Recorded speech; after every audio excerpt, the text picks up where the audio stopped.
Morning everyone. आज आप workshop calculation का बहुत ही इम्पोर्टेंट क्वेश्चन देखिएगा। वर्कशॉप कैलकुलेशन में 6 सवाल रहेंगे, टोटल 12 नंबर के रहेंगे। तो इस तरह से ये 6 सवाल इसमें से आने की पूरी संभावना है। तो ये इम्पोर्टेंट सवाल आप देखिए। सवाल नंबर 1 कह रहा है एक मील बराबर कितना गज होता है। तो एक मील में 1760 गज होते हैं। ये आपको बहुत इम्पोर्टेंट है, ये ध्यान में रखना है। तो एक मील में 1760 गज होते हैं। ये गज का है दिया हुआ, ये आपको ध्यान में रखना है। सवाल नंबर 2 कह रहा है तापमान परिवर्तन के लिए सही व्यंजक क्या है। तापमान में अगर परिवर्तन करना है तो उसके लिए सही सूत्र, सही व्यंजन क्या है। तो F फॉर फ़ारेनहाइट होता है 9/5 C से आपको सेंटीग्रेड होता है और 32 हो गया। तो F बराबर 9/5 C इंटू +32। तो ये आपका जो है कंप्लीट आपको याद रखना है। इस फार्मूला से कोई भी आप जो है ये फ़ारेनहाइट में टेम्परेचर आप निकाल सकते हैं। इसलिए कि फ़ारेनहाइट पहले दिया हुआ है तो फ़ारेनहाइट में आप कन्वर्ट कर सकते हैं या टेम्परेचर आप निकाल सकते हैं। इस तरह से सवाल नंबर 3 हम देख रहे हैं 1 मेगावाट बराबर होता है। तो 1 मेगावाट में कितना वाट होता है। तो ये हमारा जो है 10⁻⁶, ये जो है हमारा है 10⁻⁶ है, इतना वाट होता है। तो 10⁻⁶ है, इसमें हम 6 को 0 बिठा रहे हैं। 1 2 3 4 5 6, ये जो इतना है इतना वाट होता है। तो इस तरह से आपको दिमाग में रखना है। ऐसे भी दे सकता है, ये ऐसे भी दे सकता है। ये दोनों तरीका से आपको ध्यान में रखना है। अब इसके बाद हम देख रहे हैं कि 20 वर्ग इंच बराबर क्या होता है। तो 1 वर्ग इंच में 64.516 होता है, यानी 645.16 मिलीमीटर स्क्वायर होता है। अब इसको हम लोग 2 से गुना करेंगे, यानी 20 से गुना करेंगे तो हमको आ जाएगा 12,903 वर्ग मिलीमीटर स्क्वायर। तो ये आपको दिमाग में रखना है। तो 12,903 वर्ग मिलीमीटर हो गया। आपको 1 इंच बराबर 645.16 mm याद आपको रखना है। अब सवाल नंबर 5 की तरफ हम देख रहे हैं 1 HP बराबर कितना वाट होता है। तो 740 वाट होता है।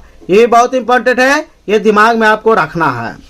अब इसके बाद देख रहे हैं 1 इंच में होता है कितना सेंटीमीटर होता है। तो 1 इंच में 2.54 सेंटीमीटर होता है। 1 इंच बराबर कितना सेंटीमीटर होता है। तो 2.54 सेंटीमीटर होता है। 1 किलोग्राम में कितना पाउंड होता है। तो 1 किलोग्राम में 2.205 पाउंड होता है। ये भी आपको दिमाग में अच्छे से रखना है, याद रखना है। ये भी बहुत एग्जाम के लिए इम्पोर्टेंट है। तो ये हम देख लिए। अब सवाल नंबर जो है आगे हम बात कर रहे हैं। कह रहा इस एक अश्व शक्ति में कितना किलोवाट होता है। तो इस अश्व शक्ति में कितना किलोवाट 0.7355 वाट होता है। तो ये हमको किलोवाट लिखना है, तो यहाँ किलोवाट होने चाहिए। ये आपको सवाल में दिया हुआ है। तो एक अश्व शक्ति में कितना किलोवाट होता है। तो 0.7355 किलोवाट होता है। फ़ारेनहाइट को सेल्सियस में परिवर्तित करने का मानक सूत्र क्या है। तो C = 5/9 F - 32। ये आप यहाँ देख लिए। इसके पहले फ़ारेनहाइट का फॉर्मूला देखे थे, यहाँ सेल्सियस का फॉर्मूला है। जब सेल्सियस में आपको चेंज करना रहेगा तो आपको ये काम करना पड़ेगा। सवाल नंबर 10 देख रहे हैं 1 मीटर में कितना फुट होता है। तो 1 मीटर में 3.28 फुट होता है। आपको जो है ये दिमाग में रखना है। तो 1 मीटर में कितना फुट होता है। तो 3.2428 फीट होता है। इसके बाद सवाल नंबर आगे हम देख रहे हैं 1 मील बराबर कितना किलोमीटर होता है। तो 1 मील में 1.609 किलोमीटर होता है। ये बहुत इंपॉर्टेंट है, इसको भी आपको ध्यान में रखना है। तो 1 मील में 1.609 किलोमीटर होता है। अब इसके बाद 1 माइक्रोन में कितना मीटर होता है। 10⁻⁻⁶। 1 माइक्रोन में कितना, एक के माइक्रोन में कितना मीटर होता है। 10⁻⁻6 मीटर होता है। ये आपको दिमाग में रखना है। पाई का मान कितना होता है। 3.142। पाई का मान जो है वो 3.142 होता है। सवाल नंबर आगे हम देख रहे हैं एसआई पत्ती में उत्पत्ति फ्रांसीसी शब्द का इंटरनेशनल यूनिट से हुई है। यह एमके पर जो है पत्ती का उन्नत रूप है। अब इसके बाद हम लोग देख रहे हैं यहाँ लंबाई का जो है यूनिट एम हो गया, द्रव्यमान का जो है केजी यूनिट हो गया, समय का एस हो गया सेकंड, और तीव्रता प्रकाश का कैंडल हो गया, पदार्थ की मात्रा का मोल हो गया, विद्युत धारा का एम्पियर हो गया, तापक्रम का डिग्री या रूमर हो गया। इसको आर से डिनोटेड करते हैं।